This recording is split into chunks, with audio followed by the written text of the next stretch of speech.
Mega మేనల్లుడు సాయి ధరమ్ తేజ్ కొత్త cinema ఈ రోజు లాంచ్ అవ్వనుంది. ఇప్పటికే విన్నర్, నక్షత్రం వంటి సినిమాలతో రిలీజ్ కి రెడీ అయిపోతున్న సాయి ధరమ్ తేజ్ ఇప్పుడు మరో కొత్త సినిమాను మొదలెట్టడానికి రెడీ అయిపోతున్నాడు.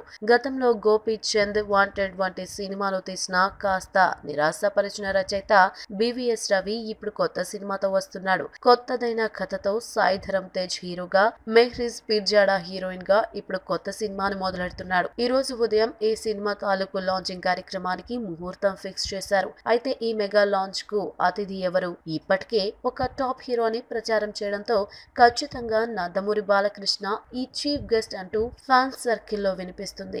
ఏదేమైనా కూడా ఈ మధ్యన తెలుగు హీరోలందరూ తమ మధ్యన ఎటువంటి సరిహద్దులు లేకుండా చెరిపేసుకుంటూ ఒకరి కార్యక్రమానికి ఒకరు హాజరు కావడం అనేది మంచి పరిణామమే. అప్పుడు ఫ్యాన్స్ కు ద్వేష భావజాలాన్ని పెంచుకోకుండా ఉంటారు. మీకు నచ్చినట్లయితే సబ్స్క్రైబ్ చేయండి. ఫిలిమి స్టార్స్ బోలెడంత న్యూస్ బోల్డ్ గా.